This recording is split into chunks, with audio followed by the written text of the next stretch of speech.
I have two guests this time, two members of the Scarborough Fire Department. One of them you've met before on this program is Fire Chief Tom Powell, and he's brought along a guest, and I'm going to ask Tom if you wouldn't mind to introduce Jim to everyone and tell us just what some of Jim's duties are. Okay, thank you, Gord. Jim is the Director of Fire Prevention. When I say the Director of Fire Prevention, that means he has some 20 persons that work for him.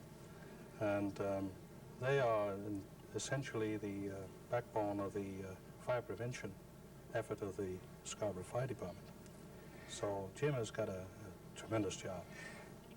Chief Powell, that kind of surprises me, and I don't know why it should, but I don't think we've ever thought of the fire department being that concerned with fire prevention that you'd have 20 people on staff just for that particular service. Well, I think you have to think, Gord, the old adage of an ounce of prevention is worth a pound of cure, and that's exactly where we work from. Our intentions, if you like, are to put ourselves out of business. We're working towards eliminating our jobs. No fires would be just great. No fires would just be fantastic. Okay, Jim McDonald, as Director of Fire Prevention, I guess the obvious question is, what do you do? Well, I would like to put it in a fashion that one of my children did many years ago when the teacher in school asked him, what does your father do? And my son said, my father stops fires before they start. And I like to look at my job that way. That's your job, is to stop the fires before they even start. Exactly. How about, where are most of your fires? In the home? Well, that's a difficult question to answer. I would suggest that most of the fires where there's loss of life, fortunately, I can't say fortunately are in the home, but we don't have large loss of life in industrial places and so on. We have a lot of problems in the home. You have a lot of small fires in homes. Fortunately, we do have a lot of small fires. That lately can be attributed to the fact that people have put smoke alarms in their homes and have woken up to the fact that they can stop the fires before they start.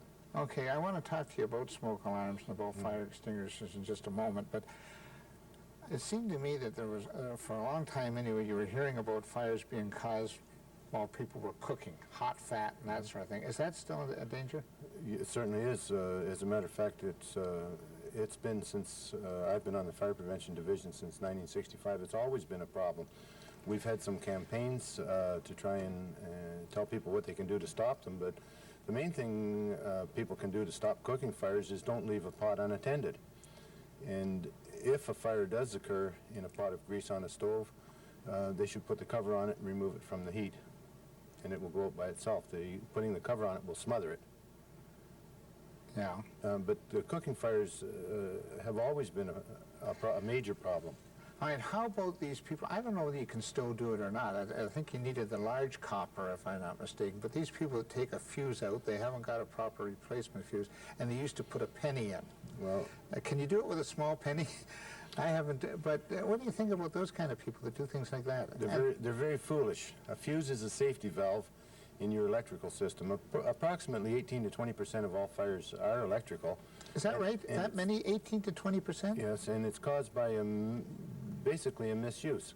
A fuse is a safety valve, and in most homes, if they still have fuses as opposed to circuit breakers, it should be a 15 ampere fuse,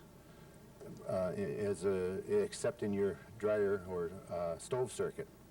15 amps means that's all the current it will allow to pass through. If you take out a 15 ampere fuse and put in a 30, for example, you're allowing too much current to go through. The wires aren't made to take that much current. There's a heat buildup, and it causes a fire. Okay, how about these people that do their own wiring in the house and then fail to get it checked by the hydro? Because the hydro don't charge anything to get it checked, do they? I'm not certain. If they do, it's very little. Yeah, it's a very, very minimal fee, I believe. But people that don't get it checked by somebody who's qualified are very foolish. It's very easy to go and buy your wires and the boxes and stuff from the hardware store, Canadian Tire, Pascal's, something like that, and do it yourself. But it's very foolish not to have it checked to ensure it's done in a safe manner, because electrical fires are always a problem, and they could occur at any time.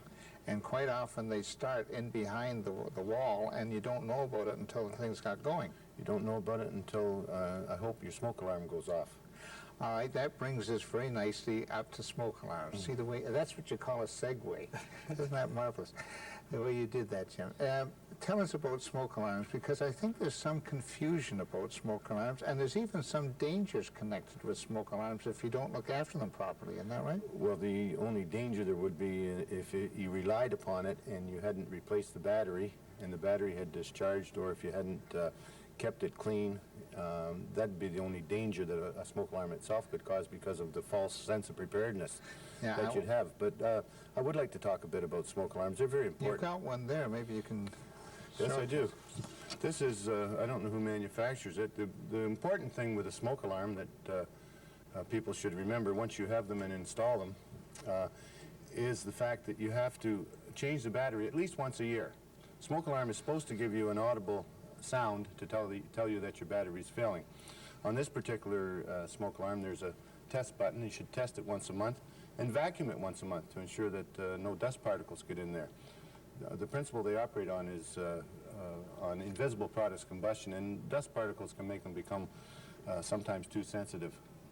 A friend of mine makes a point every Christmas Day to change the batteries in a smoke alarm, and that's the way he knows that he does it once a year. So some program like that's wise, eh? Well, we're suggesting that people do it during Fire Prevention Week, which I believe Chief Powell will talk about, or I will a little later on. But we're suggesting that you ensure that you do it at least once a year, and on the same day. It could be your birthday, it could be your anniversary, it could be anything. One thing I'd like to point out with respect to smoke alarms, most particularly, we do not recommend, and nobody recommends any particular manufacturer.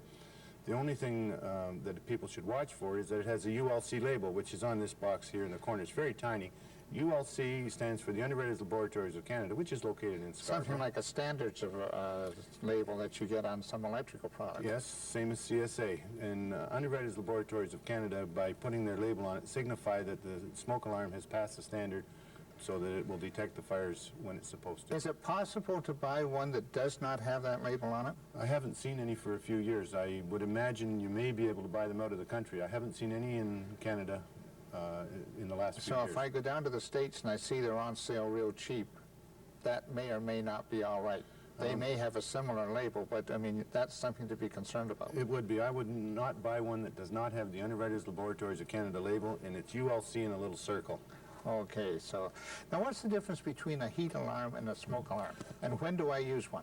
Okay, heat alarms or heat detectors are not very common in the home. They're usually part of a system. There's a number of different terms that are used. There's smoke alarm, smoke detector, and heat detector, or thermal detector. Heat and thermal detector are the same. If it says detector, it means it's part of a system. If it says alarm, smoke alarm, it means it has its own integral sounding device, as well as a detection device. Or can I use either one in the house? You couldn't use a smoke detector in the house because it doesn't have its own alarm. It has to be hooked up to a fire alarm system. But I could use a smoke alarm, could I? Yes, you could. You should have a smoke alarm. As a matter of fact, I'm hoping that we're going to pass a bylaw requiring that every home in Scarborough have one. Okay. Let's take a look at the fire extinguisher. Now, that's something everybody knows what a fire extinguisher is, but I'm not sure everybody knows how to use it or when to use it. Well, I've brought along a small one here, typical that people should have in the home. People become confused because of the classification of a fire extinguisher, classification of fires, and they use the same system with fire extinguishers. On the front of this is ABC. That signifies the type of fire which this extinguisher will put out. An A fire is a fire in ordinary combustibles, wood, paper, textiles. A B fire is a fire in flammable liquids or grease on your stove. And C stands for, means the extinguisher will put out a fire on energized electrical equipment. You can use it safely and won't electrocute yourself. This is a typical small extinguisher for the home. The Underwriters Laboratories of Canada, again, rating is 1A 5BC. And it means it's been tested to put out a certain size fire, and they give it that classification. You should not get one with a lower classification. So what are we looking for then? What's that classification again? Minimum 1A 5BC. Okay. Very good. So that's two things we should have in the home right off the bat before we do anything else, Before you do anything else. before we worry about all the other concerns. Tom, let's talk about the home, but a different kind of a home just for a minute. People that live in these high-rise apartments. I know there's always a concern if I'm up on the 20th floor and that type of thing, or if I'm even on a lower floor and a fire starts down. Give me some tips. Well, excuse me, I've got a bit of a cold, God. Just listening to Jim talk, it's all dried up on me. High-rise fires and high-rise situations are becoming more predominant now because of the density of the population. And in Scarborough, we have quite a number of large apartment-type buildings that with alarm systems, and we have a concern at the present time about the standards of the alarm systems and the way they're hooked up together. Just before we came on the air here today, Jim and I were talking about the problem of twin towers that may have the same alarm system. And an alarm that's pulled in one tower will also sound in the second one. Of course, whenever you hear an alarm in a building, we always want you to evacuate. So given that kind of a situation, you could have an alarm sound and it not be in your building, but you'll have to evacuate the building anyway. And that gives us some concern, but that's another issue. Yeah, but the point really is if you hear an alarm, the idea is to get out of the building. Absolutely, yes. But there's ways to get out of the building and ways not to get out of the building. Oh, it certainly is. Number one, and the prime thing we tell everybody is do not use the elevators. The elevators are not designed to be used during fires. They end up sometimes as shafts to allow the fire to travel, and you have to be very careful with that. And you can actually be cooked inside one of those things. So if you're going to live on the 20th floor, make sure you can have the vitality to walk down 20 floors in the case of an emergency. And no, I'm kind of serious about that in a way, because that's really the way to get out, isn't it? Absolutely. Well, the first thing you got to know, of course, is where is the exit?